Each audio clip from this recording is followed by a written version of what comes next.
Good evening, and welcome to this candidate forum for the Campbell Union High School District.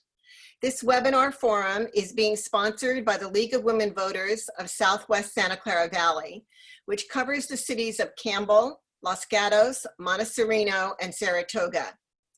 The League of Women Voters is a national organization that provides nonpartisan voter services and does not endorse or oppose any political party or candidate. But we do advocate when we have studied an issue, such as education, and have developed a position statement on it. This webinar is being recorded and will be posted on our League's website and other social media sites.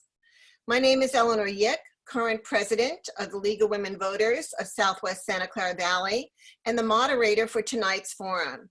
I am pleased to welcome and introduce the candidates who are running for the one open seat from Area 4 for the Campbell Union High School District Board. The Campbell Union High School District elects by area. Candidates, please put your video on now. Thank you. The candidates again are campaigning for one open seat for 4 years. And I'd like to introduce our candidates in alphabetical order. Linda Goytia, please raise your hand. Say hello, thank you. And Basil Saleh, thank you.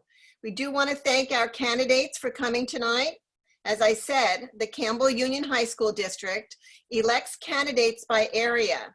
What this means in this election is only the Campbell Unified High School District registered voters who live in Area 4 will vote and elect one of these two candidates to serve as their trustee. Campbell Unified High School District registered voters who live in other areas will not be voting on these candidates, and in fact, they won't even appear on your ballot. The candidates will make their opening statement in reverse alphabetical order. After opening statements, the candidates will respond to other questions in a randomized order. Since we only have 2 candidates tonight, we'll just rotate that order back and forth. Candidates, again, we so appreciate your willingness to participate in this virtual forum tonight. Before we begin, I would like to highlight some ground rules the candidates have agreed to observe during this forum. The League supports the accepted norms of civil discourse. And in that light, the candidates have agreed to follow those norms that were outlined in a document they received. For example, candidates have agreed not to interrupt each other and to follow the allotted response times. Candidates are reminded that they don't have to use the full time allotment, but are requested not to exceed the allotted time. This forum is scheduled to last approximately 1 hour. Each candidate will have 90 seconds to introduce her or himself by specifically answering this question in their opening statement. What qualifies you to be a Campbell Union High School District trustee for a 4-year term? Our timer for tonight's forum is League member Wendy Hendry. She will give, thank you Wendy, she will be giving each candidate reminders as they answer questions about the time remaining and when time has elapsed, 30 seconds, 15 seconds, and then a stop sign. Candidates have been requested to end their sentence once the stop sign is displayed. After these opening statements, candidates will have 60 seconds to answer subsequent questions, which have been submitted through the registration process or developed by League members. The moderator will announce and enforce the time limits for each question. And lastly, the forum will close with the candidates speaking in reverse order from the opening, and will be answering this question. What question do you wish you had been asked tonight and why? And candidates will have 90 seconds to respond in their closing statement. And now let's officially begin. We will begin again with each candidate's opening statement responding to this question. What specifically qualifies you to be a Campbell Union High School District Board of Trustee member? Candidates, you have 90 seconds to respond, and we will begin in reverse alphabetical order. So our first candidate will be Basil Saleh. Basil? Thanks so much. I am proud to be coming into this with a background in public service. I work at the county supervisor's office, where I bring people from all walks of life together, listen to them, and advocate for them on wide-ranging issues. But I've also worked on other levels of government.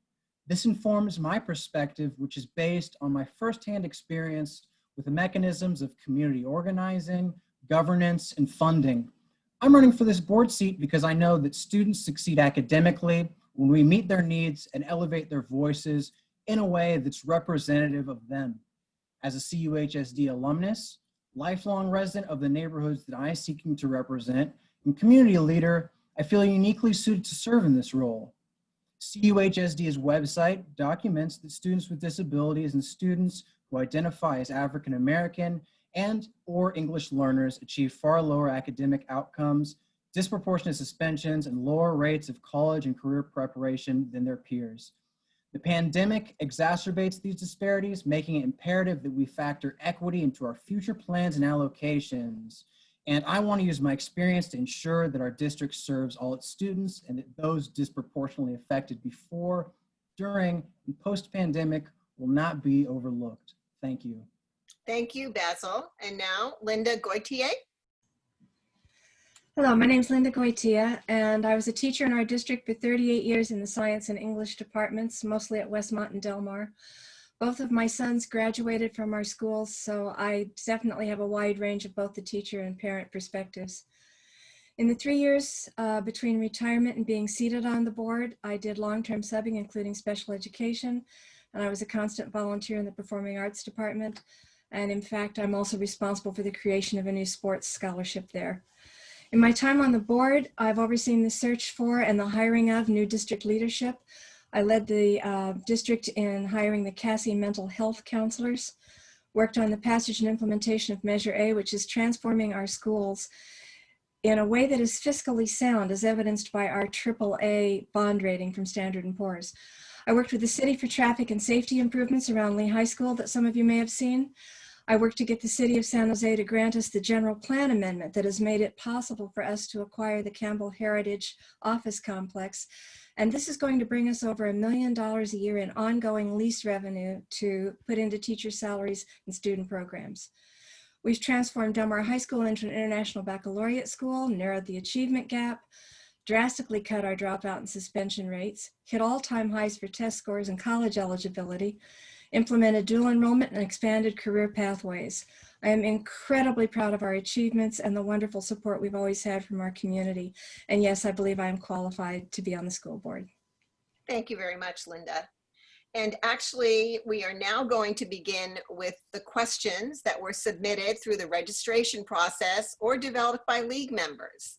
The candidates will have 60 seconds to respond to each question, unless I say differently. And the candidates will respond to these questions in just a back and forth manner. So again, everybody has the opportunity to go first and last, depending on your preference. Our first question is going to begin with Basil. So again, this question: what do you feel is the most important role of the school board in your district? Thank you. I feel that the most important role of a school board member is to set community goals and express those and bring our stakeholders from across the community on board. Really set a direction for our district that everyone can be proud of and that moves us forwards towards the goal of greater and more equitable school district. Thank you. Linda? School boards are charged with the responsibility for fiscal and policy decisions. Boards craft the vision and the strategic plan for the district, and they hire one employee whose job it is to form a cabinet and a team to devise the strategies and execute on that vision and that strategic plan. This is collaborative work, and it's done with massive stakeholder input. No one member has the ability to direct the board in any direction. It's a group effort. Good governance is about listening to our stakeholders and each other and then working together to achieve an end. Further, school boards are accountable to the taxpayers, and we take that very seriously in our outreach and in all of our community meetings, particularly our LCAP meetings, to find out from our community what they value most in terms of what they want us to do for our students. And I think that's about it. We're responsive to our constituents. I constantly take calls and emails and try to work on people's issues. Thank you, Linda. Mm-hmm. And we'll begin our next question with you, Linda. What do you specifically consider the single most important issue facing the Campbell Union High School District, and how will you work to address that? Well, that's a question of distance learning for the most part. That is such an incredibly difficult effort that we're engaged in. When we started with distance learning in the spring, it was crisis learning. And since then, we've given our teachers quite a bit of training. Everything is much more structured than it was in the spring. I hear from a number of people that think it's going well, but we also know that a number of students find it difficult, and we have to work very, very hard to overcome the sense of isolation that our students have, the disconnect from school life in general. There are a number of activities that could be done social distancing outdoors on our campuses, and we're working with our site staff to try to get some of those going to alleviate a little bit of that. I know that they had their first social distancing marching band practice at Del Mar just recently. But I think that first and foremost, would you repeat the question one more time? I'm afraid I may have strayed. Yes, but actually we just reached the end of your time. Oh no, I have a whole lot of things I want to say. Well, you'll probably get an opportunity because certain themes come up all the time. Okay. Okay, but again, if you're going second, if you do need me to repeat the question, I'm more than happy to do that, okay? So, Basil, are you ready, or would you like me to repeat the question? I'm ready. Okay, thank you. Most important issue that we're facing is equity, because it touches on so many other important issues: mental health, college and career preparedness, how we treat and how we serve our special needs students, as well as juvenile justice. All of these are incredibly important issues and directly affect our community disproportionately. We need to prepare our students for success in Silicon Valley, and equity will guide our service. However, we need to make sure that our district doesn't reproduce the inequality of Silicon Valley, rather is active in dismantling it. Thank you. Our next question will begin with you, Basil.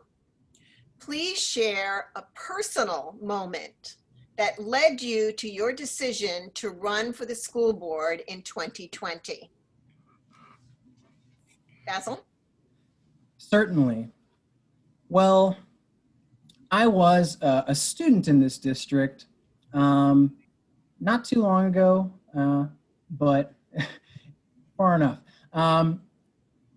And the same issues that I experienced as a student are still experienced by students today. The fact that that societal inequality has proceeded for so long and has been compounded upon by COVID and came right in front of me during my time working for the county really spurred me to action and to thinking more deeply about what I could do to help guide our institutions and make sure that the folks that we need to serve and the folks that we need to support are getting the support and service that they really need. So it was a call to serve my neighbors based off of my lived experience. Thank you. Thank you. Linda? I'm going to go back to 2012 and then I'll come forward to 2020.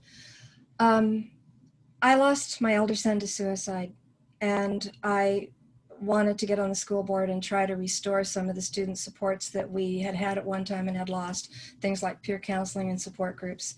And the first thing I did as a board member was to get us to engage the Cassie mental health counselors. I also felt that we had some policies that were causing unnecessary student stress that could lead us to another suicide of another student, not my own son, but someone else's. And that was that we had a policy in place where if you took the exit exam, which was then the law of the land, and you missed it by even 1 point, you couldn't participate in the graduation ceremony. Our district would not give you a certificate of achievement, even though you'd done everything your high school had asked of you. And I was doing after-school workshop classes with students, and I had a girl who came into my arms and cried choking sobs for an hour and a half because she had missed the exit exam by 2 points in math and 1 point in English. Her best friend across the street had passed by 1 point. One girl got the experience, the other didn't. Thank you, Linda.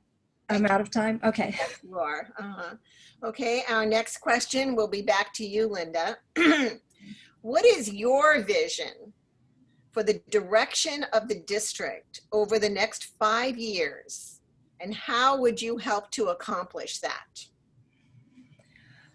I agree with Basil that equity is an incredibly important thing that we have to work on. And if you watch the live stream of our board meeting tomorrow evening, you will see a resolution that I've co-authored with a fellow board member around how the board can begin its work on that. We have this incredible historical moment that has created what I would call a period of receptivity that, you know, we've always worked on equity. We've been working on equity for quite a few years now, but we have this chance to take a quantum leap forward because we have this moment and we can't let it get past us.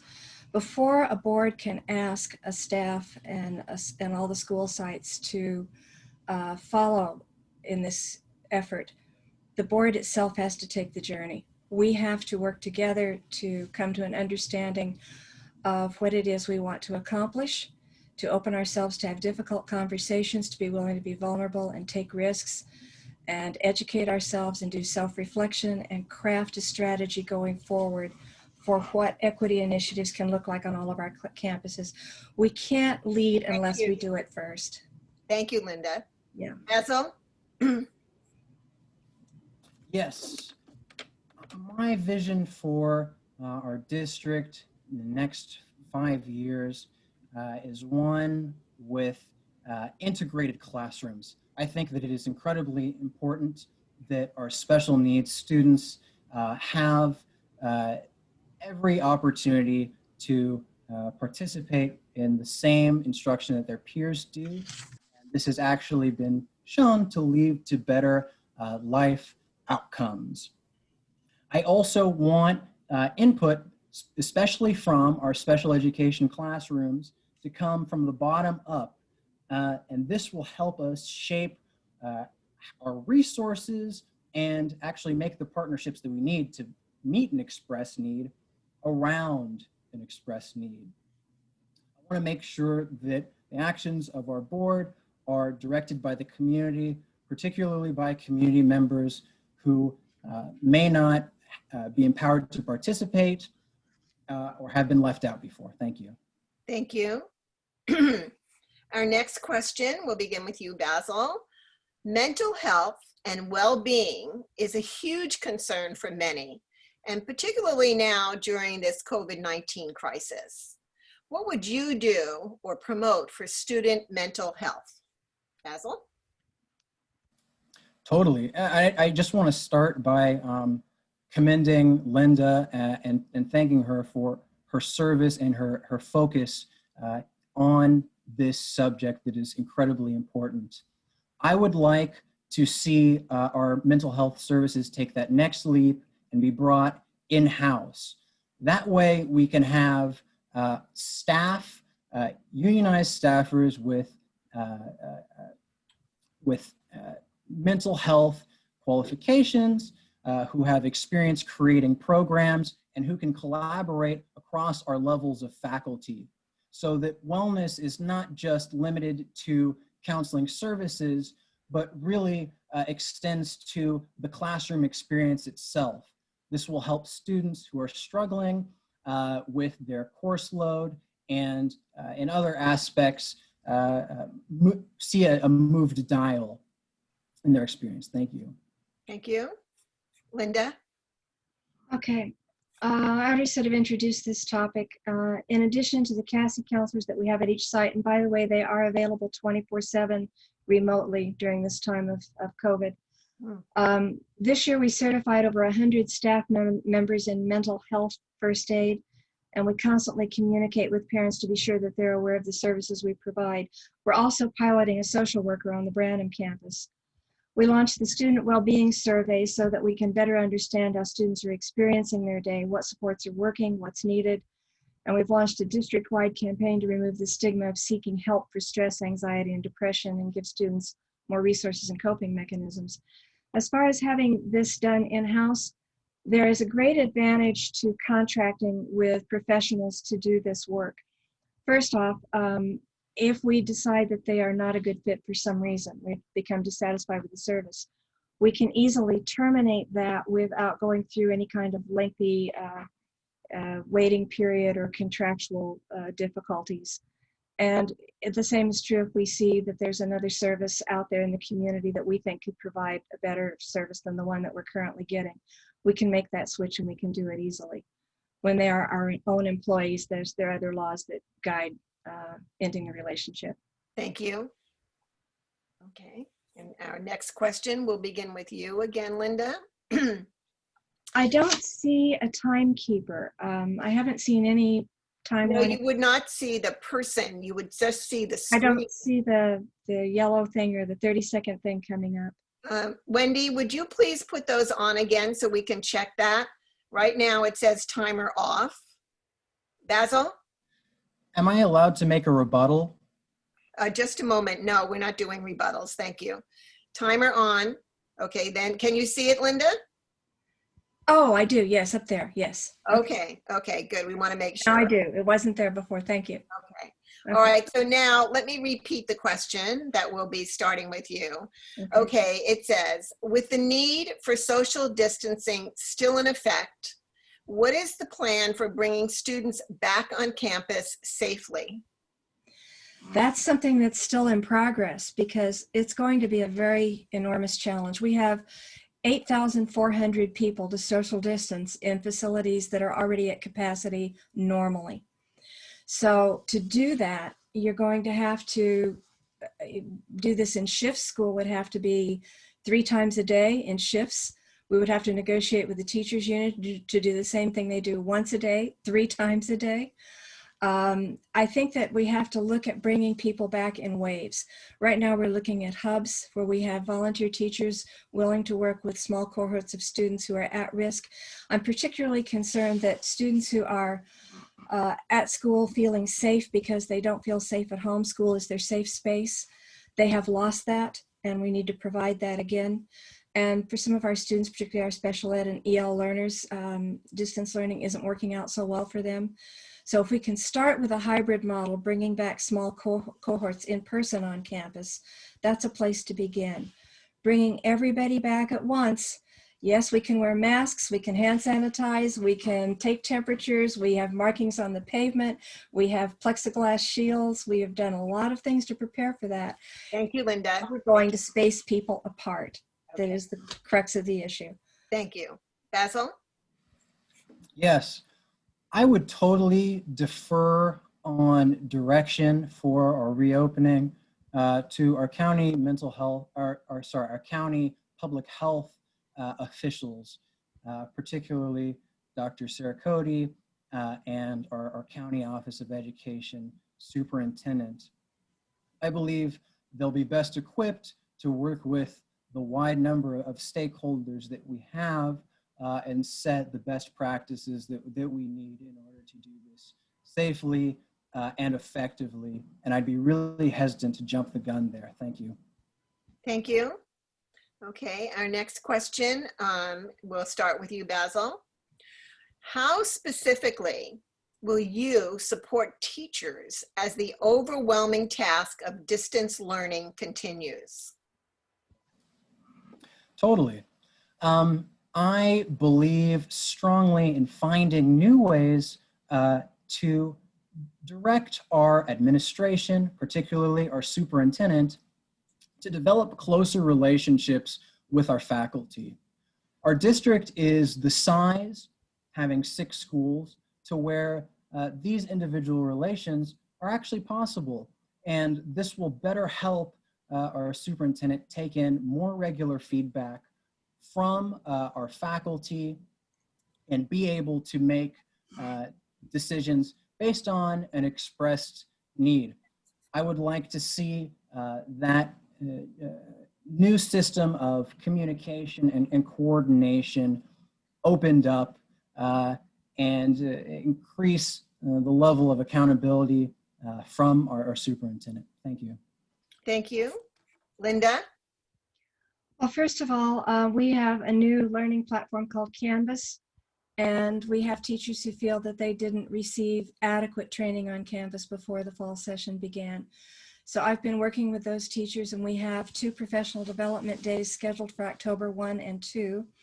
And after scheduling those days with further communication, we learned that, okay, well and good, but we hadn't done enough to communicate back and forth about how they would like that to be structured and who would deliver the training.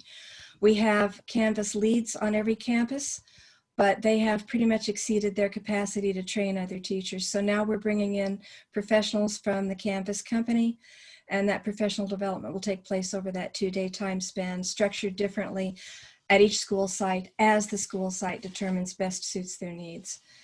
I think we can continue to support our teachers by not making them fearful they will have to go back into the classroom before it's safe, as Basil indicated, the county guidelines, and being able or allowed to reopen does not necessarily mean that it's the wisest course at any particular time. We have to evaluate that ourselves. Thank you. This next question, I'm going to allow you 90 seconds to respond to this because I think it's a pretty deep question. And we'll be starting with you, Linda. So the question is, how will you assist students who are not attending their Zoom classes, not completing their assignments, students who have special needs or otherwise struggling with distant learning? Okay, Linda? My biggest concern was Boynton Continuation School, and we have now accounted for and have engaged 100% of the students at Boynton. The teachers there made home visits, they got in their cars, they went out and they knocked on doors, they did whatever it took. When school opened, we had about 1,000 students that were unaccounted for.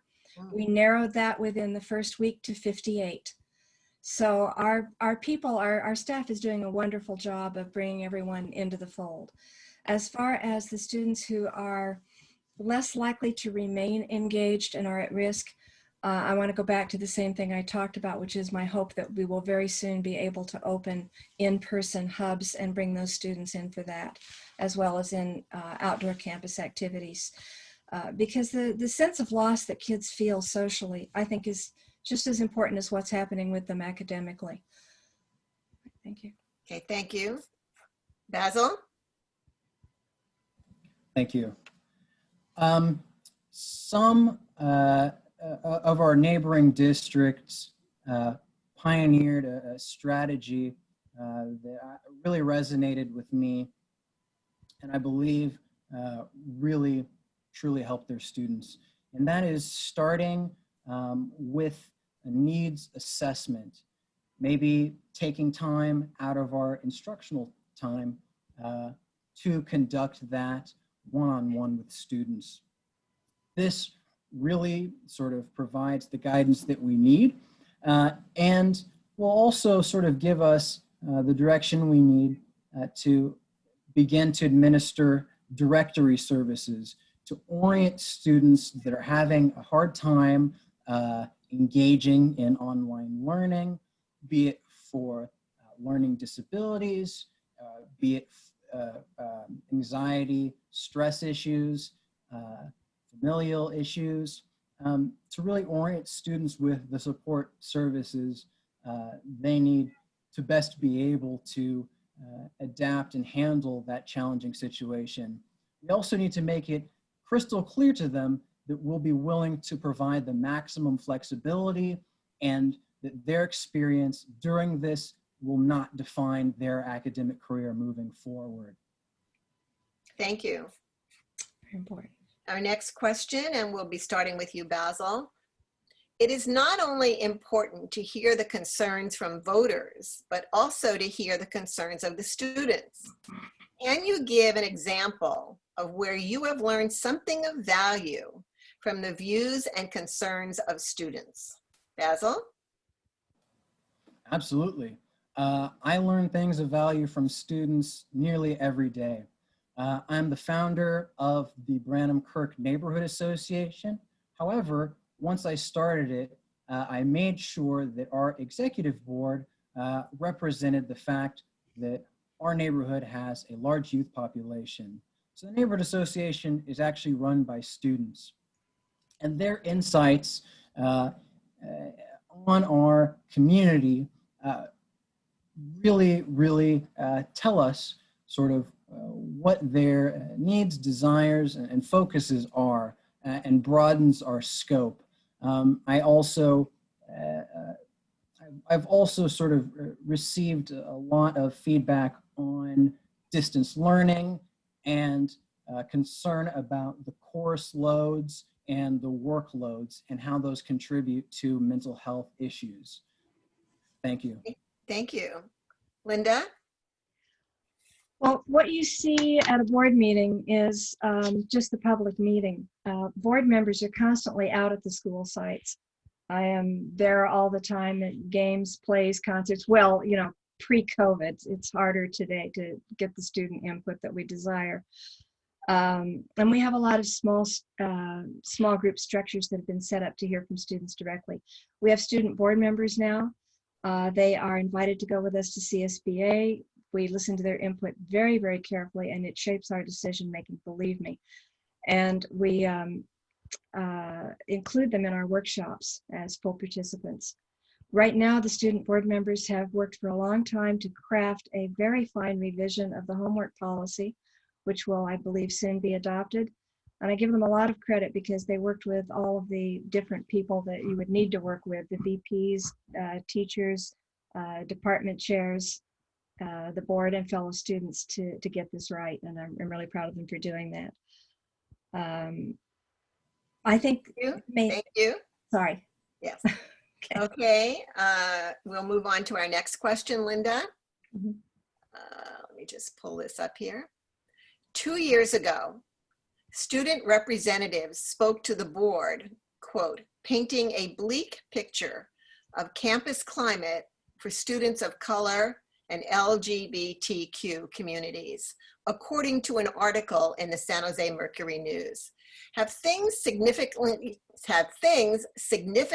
changed since then? And we'll begin with you, Linda. Well, that's a bit of a difficult question because we were very appalled and concerned by what we heard. But we also know that the sample size for the data was also not a large sample size, which gave us a little bit of hope that it wasn't as bleak as what we were hearing in the meeting. I don't believe it is, but yes, there is cause for concern. And I think working on school climate and school culture is one of the most important things the board has to do. We are aware from student feedback we've already received that the most hurtful thing for them is when a student is the recipient of any kind of a slur based on whatever group they may identify with, and that the adult present does not address that.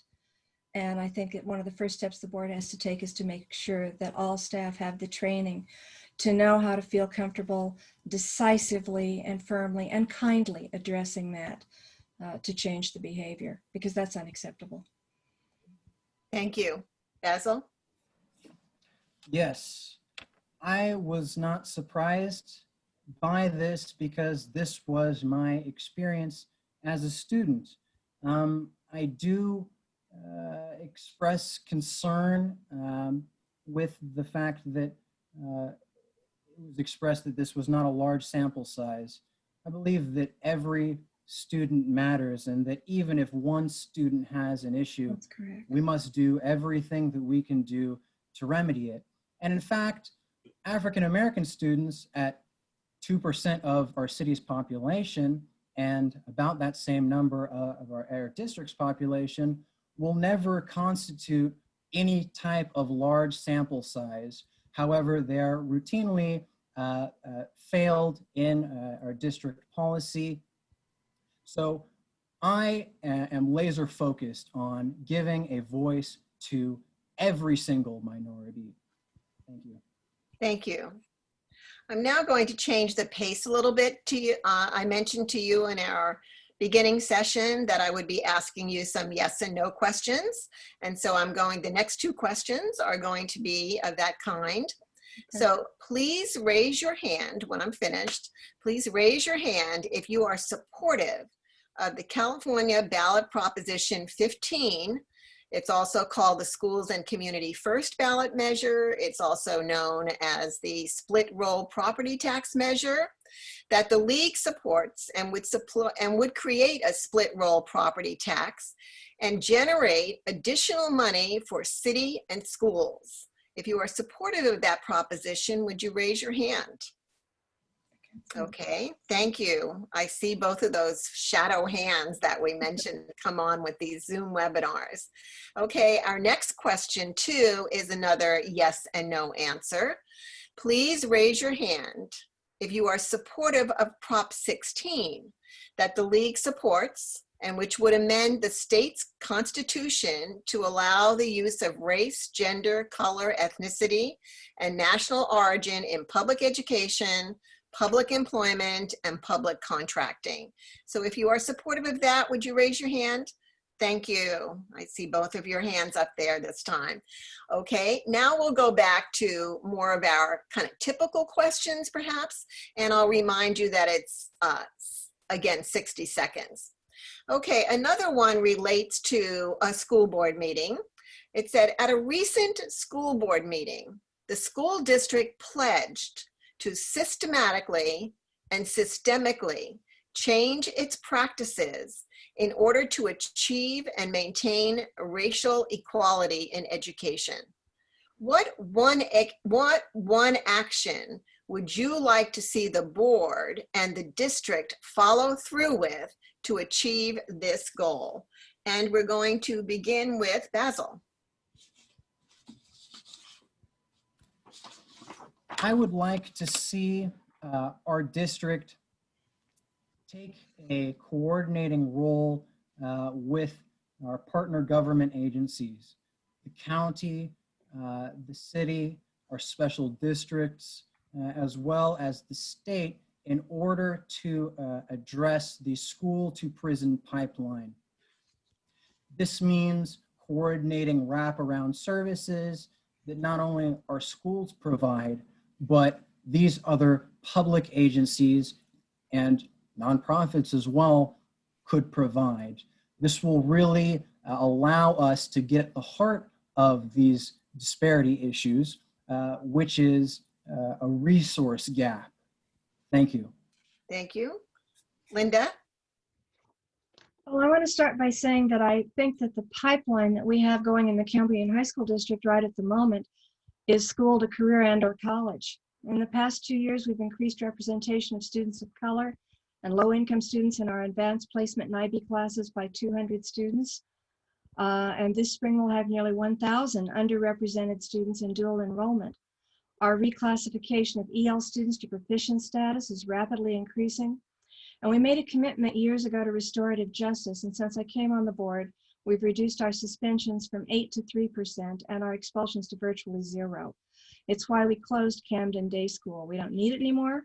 And I never liked it because I never felt it was a program that gave hope or affirmation to students who needed it most to feel valued, All of our administrators have taken restorative justice training. At the moment, one of our goals is to replace campus officers with individual campus supervisors who will be our own employees and will know the students.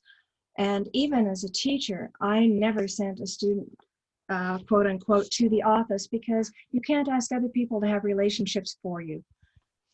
So thank you, Linda. Yeah. Thank you.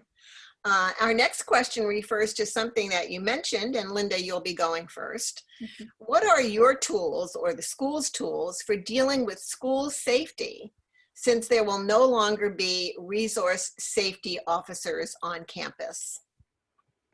As I said, we'll need campus supervisors, and that is going to be a difficult budget struggle because right now we are running the district on our savings. This is not a budget question, so I won't go to that. But in terms of campus safety, we have added under our Measure AA security cameras, much better lighting, railings, fences on all of our campuses, ramps for better access for people with disabilities for safety. And we have staff that are, I think, much better trained today than they were in the past to deal with issues as they come up and deal with them in a way that is non-threatening. Thank you, Linda. Basil? Yes, safety to me is such a cultural issue. Do students feel safe? Even if they are safe physically, do they feel safe from racial discrimination, from sexual violence, and from other forms of discrimination? I think that we ought to work with our principals on a program that has been pioneered by our Del Mar principal, Larry Lopez, to have an anonymous tip or response portal on the websites so that students can come forward with their concerns. And even if it's one person expressing a concern or 15 people expressing a concern, they feel safe because they know that their concern will be addressed and not minimized. Thank you. Thank you, Basil. Our next question, we'll start with you again, Basil. If you could share one piece of wisdom with all of the Campbell Union High School students, what would that be? Wow. Wow. Just one piece of wisdom, that's all. One piece of wisdom. Find strength in community. You know, it's really easy to feel like you're going at this thing alone, especially if you've experienced discrimination or hardships. But there are folks out there who have gone through similar and who have overcome, and they care about you even if they don't know you yet. This piece of wisdom I would like to make crystal clear to all of the youth in our community, but particularly our LGBTQ students. Know that there's a wider community out there and that you can find strength within them. Thank you. Thank you. Linda? I would say don't let yourself slip into operating out of fear. We have we put a lot of pressure on our students. They're supposed to know what they want to do in life by the time they're sophomores in high school. And we tell them over and over and over again that you've got to get perfect grades and you've got to take AP classes and all these advanced things. And if you don't craft your future right now, right this minute, it's somehow the end of the world. It's not. You'll be fine. If you don't take every advanced class there is, if you don't get a 4.0, you are going to be just fine. Take time to explore your own humanity. Take time to develop relationships. Take time to disconnect and reflect. You know, it's just like a bookshelf that can only hold 36 books. Your day can only hold so much. Leave just a little bit of room for joy. It's going to matter more that you go out into the world confident that you can solve problems and realizing that a setback is not the end of the world. There was a student editor in Branham's senior issue who wrote, "We're worried that if we don't have all our success in high school, we have no future." That's not the case. You need to graduate knowing that you are developing into the kind of human being you want to be. Thank you, Linda. Our next question, and this will begin with you, Linda. What would you do to promote expansion of career pathways? Oh boy, I've been working on that 10-hour days since the 1st of June, and before that, for years. Right now, the problem is what's going on with Metro Ed SVCTE. And because this is so critically important and time is so short, I want to grab a few notes here and make sure I don't leave something out. This is really critical to me. So I want to work from notes. Metro Ed is a JPA operated by 6 school districts, including Campbell. And if you go to my website, lindagoytia.org, and you click on SVCTE, you can see some video links to some outreach materials I've been making. We lost our direct funding from the state in 2013 with the switch to LCFF. So I'm trying to raise awareness about our financial plight. The only solution to which, however, is to get our direct funding restored in Sacramento. So I'm currently leading the legislative effort to make that happen. We have 2 legislators on board, and I just got the County Office of Education to agree to co-sponsor. We're entirely dependent on our partner districts for funding, and when they have budget trouble of their own, they cut their per seat enrollment to us. We're a monument to educational equity. 86% of our students are students of color, 53% are socioeconomically disadvantaged. We train kids in 22 fields, everything from medical assisting to heavy truck mechanics, things your traditional high school would never have the room to do.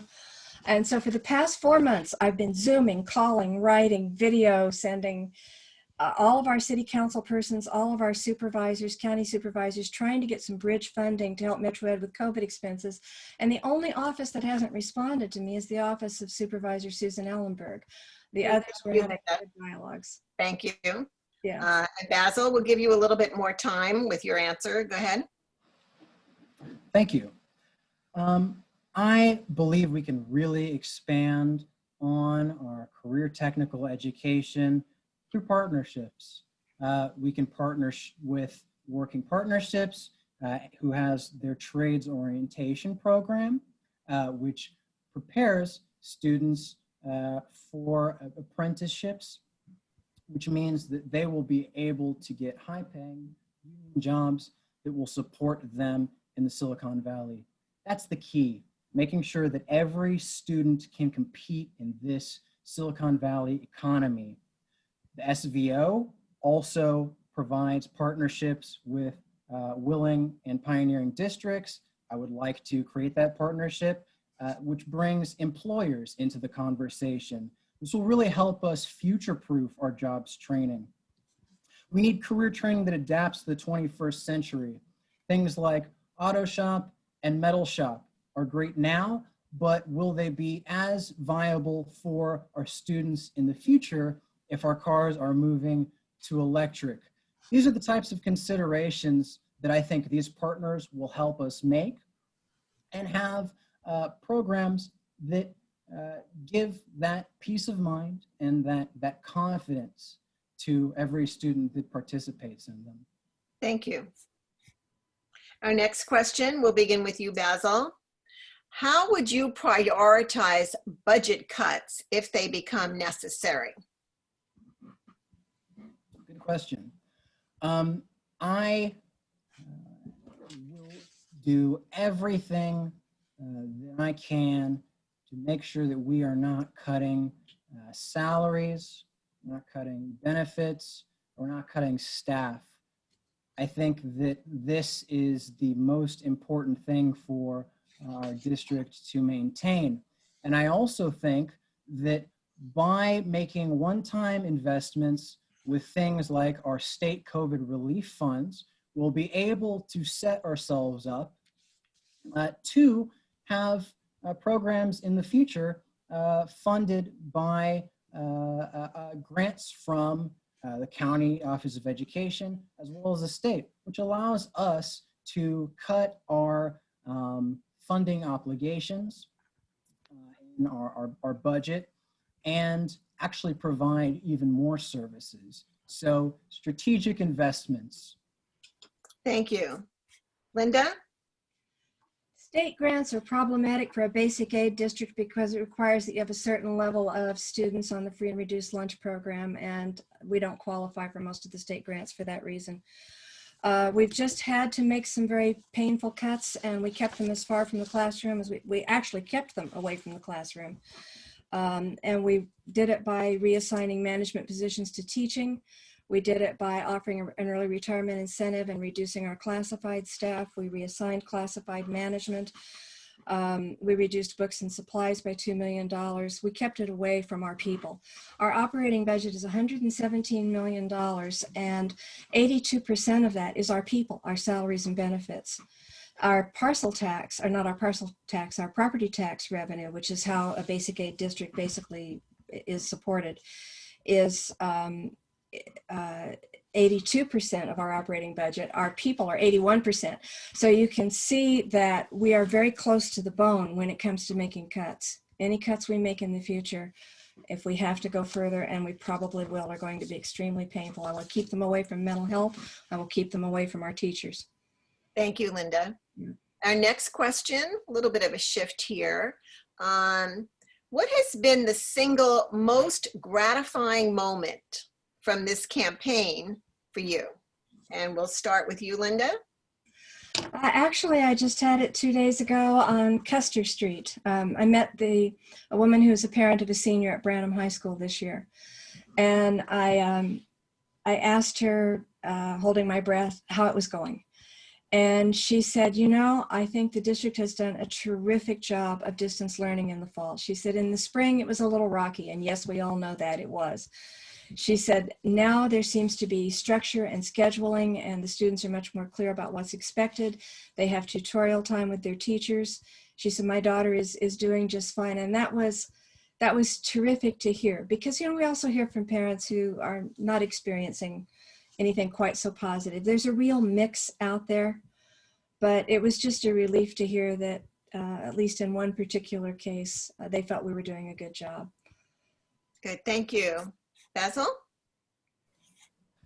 Yes, that's a difficult answer to pin down, because you feel a lot of the hurting and a lot of the strife within our district once you actively seek out voices that may not have been empowered before, might not have been comfortable speaking up, and to be quite frank, might not have the time or capacity to give feedback.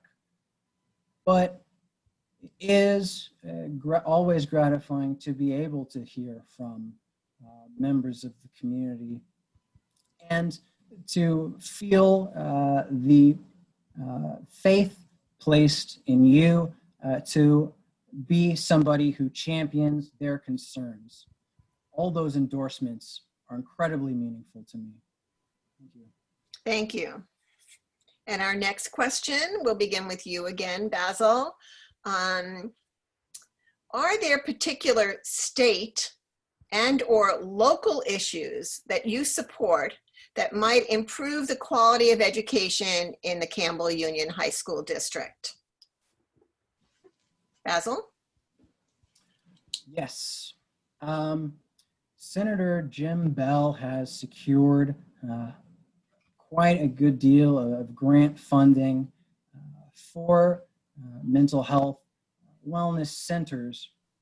And I believe by creating the policy within our district, focusing on our schools with the most pronounced need that haven't been prioritized before, schools like Del Mar and schools like Boynton, we can become more eligible for these grants. Will help us provide the services that our surrounding districts like Santa Clara, like San Jose Unified, who had great success in their comprehensive in-house mental health and wellness centers. We can begin to provide that as well. Thank you. Thank you, Basil. And Linda? I want to respond to the statement about Del Mar and Boynton being overlooked and underinvested in. I don't think it's true. First of all, the IB program that we instituted at Del Mar cost the district $1 million a year, and we're committed to maintaining it. It's our only IB school. Del Mar has a new track and field, press box and dugouts, music and drama facility. Demolition is occurring now as a preface to building a new design-built library, administrative offices, college and career center, and student union. Boynton, which has had model continuation school designation for the past 12 years, is getting a large new multi-purpose facility. And in the process of allocating our bond funds, every effort was made to be fair to all sites through multiple public facilities advisory meetings. I've never missed a one. And further, I met with every principal at the beginning to find out how they truly felt about their site wish list and what they needed at their school sites that they weren't getting. As far as state and local issues, I'm very concerned that we are going to have more homeless students because of people who've lost their jobs and maybe will lose their place of living. And we need to work with the city and county on that. Thank you, Linda.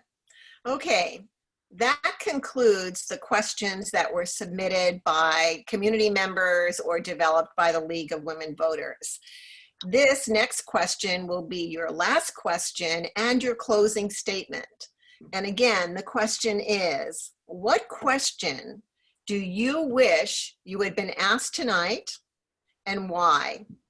And you'll have 90 seconds to respond.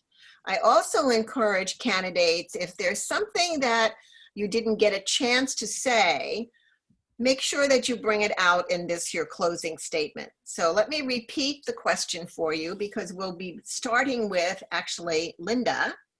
Okay.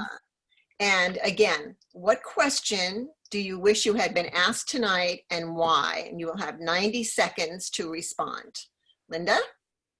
The question would be, why do you do this work? Or why do you want to do this work? I'm obviously not a career politician. I have no designs on any kind of higher office. This job is not a stepping stone to me for anything. It certainly isn't something that pays. We get a stipend of $250 a month, $221.64 after taxes, which I routinely sign over to various different student groups on different campuses. It's my feel good, have fun money. This is something I do for the love of it. Education has been my entire life. This is something I am all in always and right now. I come from a long line of educators. My grandfather was on rural school boards. And in fact, he actually attended of his own volition a school of choice that was a school for Black students across the state line in Missouri to learn what that experience was like. So it's just something that's in my blood to do this work. I like fixing things. Anytime I can make something better for somebody, that's where I want to be, and that's what I want to do. Thank you. Thank you, Linda. Basil? Yes, the question I wish I was asked is a yes or no question. Do you believe that structural racism exists in our district? Yes or no? Because that question actually reveals a lot about approach, about priorities, and about a willingness to not minimize the experiences of minorities. Wish I was able to say that 3% suspensions are significant to every individual that is affected and reflect a failure in support services. I wish I could also say that I'm committed to not undermining or demeaning the experience or intent of a candidate, which I felt directed towards me. So I will leave it at that. Thank you. Thank you. Candidates, again, thank you very much. We wish you well in your campaign and greatly respect your candidacy for this very important position. Thank you again for your participation tonight. Audience members, thank you for your attendance. We hope you have learned a lot tonight that will help you make your decision when you're voting. The League would also like to remind everyone to vote by November 3rd. We are so lucky here in Santa Clara County, and actually the whole of California now, that every registered citizen is able to vote by mail. You will be receiving your mail-in ballot in early October, and you can vote by completing the ballot and mailing it back in the postage-paid envelope. completing your ballot and dropping it off at any secure vote box located throughout the county. Or you can visit a vote center to drop off your ballot, to vote if you want to there, to get a replacement ballot if needed, and even to register to vote conditionally on that day. For additional information on candidates and ballot measures, please visit the county website, the League of Women Voters of Santa Clara County. Please visit our website, League of Women Voters of Southwest Santa Clara Valley. And for more information on candidates and ballot measures, we highly recommend that you visit the site votersedge.org. And I hope our two candidates here tonight have completed their information on there, or go to Ballotpedia. Both of those sites are excellent. The Voter's Edge is a site developed by the League of Women Voters of California and MapLight, which provides information when you enter your address and your zip code, your personal ballot comes up. So you can see it, and then you can click on every candidate to learn more information. You can click on every ballot measure to learn more information. And also, I'd like to just mention to our audience that on Monday, we do have an event called Ballot Pros and Cons, where we present the 12 state ballots, the 3 county measures, and the Campbell Union High School District parcel tax will be on that ballot too. So we invite you to attend that. We give an unbiased presentation about the ballot measures, pros and cons, and we hope we give you enough information that you can make a wise decision. And next Wednesday, we do have another candidate forum for the Saratoga Union School Board. So again, thank you very much for coming tonight, and we wish you well again. Candidates and the audience, thank you for your attendance. That concludes this forum. Good night. Candidates, if you would like to wait a few moments.